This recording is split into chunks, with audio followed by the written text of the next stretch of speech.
been 18 years since my boy Kato was gunned down while he was getting his haircut on the west side of Chicago. Let's get into this video.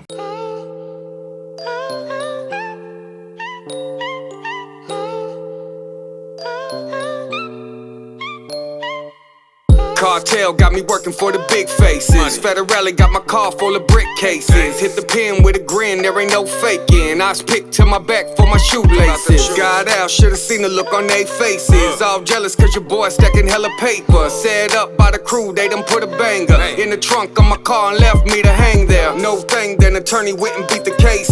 Got a job digging holes for minimum wage. Had a dream that Kato said he proud of me.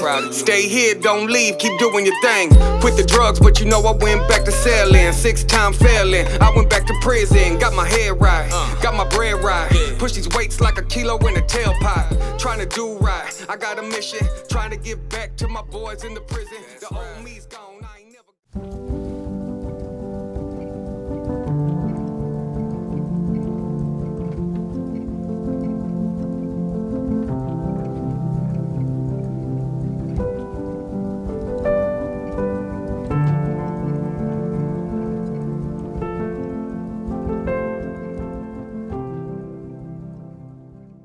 Hey, what's up guys? My name is JC. I am Rangel.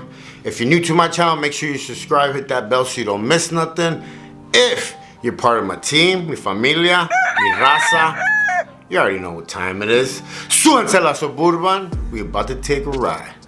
What's up guys? Hey, it's been 18 years since my boy Kato was taken away from us way too soon. But the 3 men that were convicted and sent to prison, well, the 4th man, aka Bro Man, he was acquitted. He was acquitted on the first trial. But karma has a way. I'm telling you, people don't believe me, but karma finds a way, whether it takes 1 year, 18, it don't matter. So Bro Man's back in court. Himself and 8 members of the Four Corner Hustlers are all under federal indictment. I tell you guys, when the feds step in, it's because they got something, you know, brewing or cooking, whatever you want to say. Conspiracy, racketeering, murder.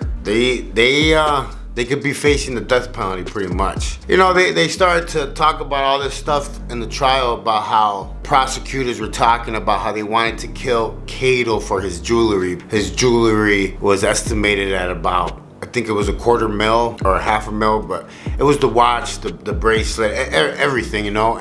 But at the scene, they found the bracelet, yeah, the bracelet on the stairs. The chain was still at the scene, and the feds were outside watching everything going down. Like, it was just, you know, when these guys first got arrested, one of them flipped. He only got 11 years. The other one got 53. The other one got 36.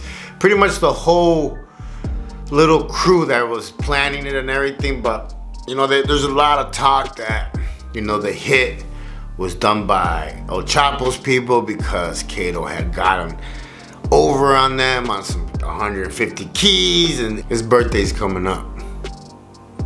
And you know, one thing that we joked about was how long we were gonna make it. You know, whether it was gonna be death or prison. Because every day I got up where me and Kay were pretty much together.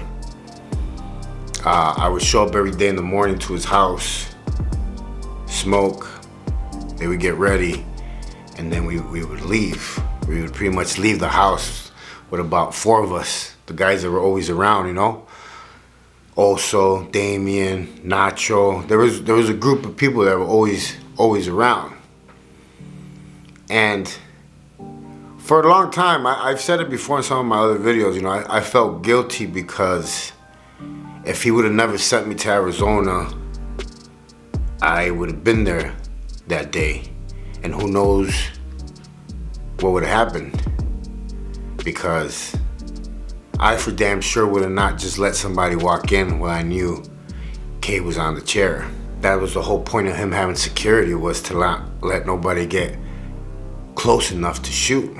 And I know that his family's still in a lot of pain. I know that, you know, if they find this dude guilty for that murder, and you know, Kato's story has been told throughout all the feds, and every single federal yard that you go to, there's gonna be a land king there, and this dude is gonna have to watch his back for the rest of his life, because they're gonna be waiting for him and looking for him, because Kato became immortalized. Kay's never gonna be forgotten. We know the people that knew him, the people that loved him, the people that were his family, the people that were around him. We know how he was. A little rough around the edges, I think we all were. That's why we all hung around together. And yeah, we were bad people. I mean, I'm not gonna sit here and lie. We did what we wanted to do, we took what we wanted to take, and we thought that everything was solved with violence, gun, you know, and that's how we lived. You know, they say that you live by the sword, you die by the sword, and I came to realize that is true, and also that the pen is mightier than the sword, because with knowledge comes growth, and that's what's, you know, happened to me, and I think that he could really, you know, he could really see that. I really feel like he sees how good I'm doing now and how much I've changed, and what I'm trying to do to like change and help. This generation doesn't stand a chance, because at least in our times, it was different. I don't know how to explain it, I don't know how to say it, but it was different because there was more rules, there was more loyalty. If there was a drug dealer on the block, like, he made sure that the kids went to school. He bought them, you know, presents when they had straight A's and stuff like that. I'm not saying that it was right, I'm just saying it was different. Like, there was some kind of like moral code, there was some kind of like love for your people, for your block, for your nation, for your hood. A lot of things have changed. A lot of things. We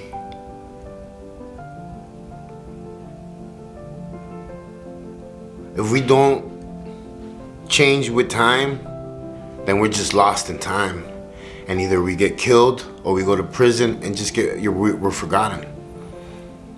I promised Kay that I would never let no one forget him, that I'd always talk about him.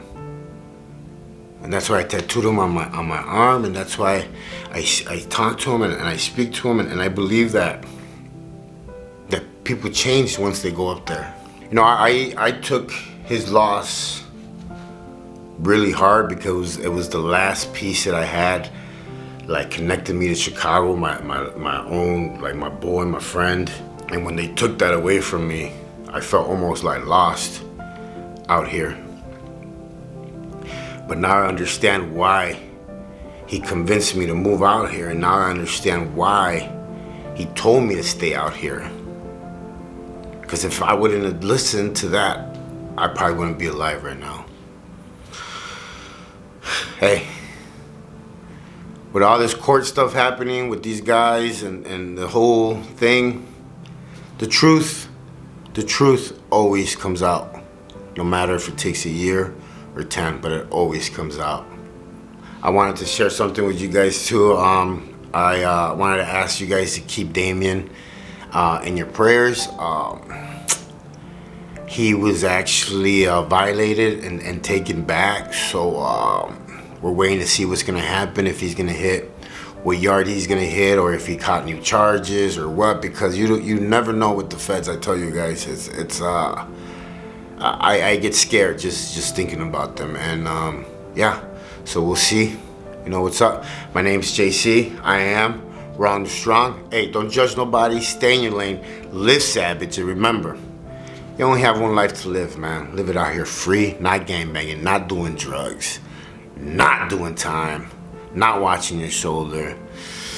Just doing time, man. Enjoying life. Living it to the fullest. Every day trying to get a little bit better. I'll catch you guys later.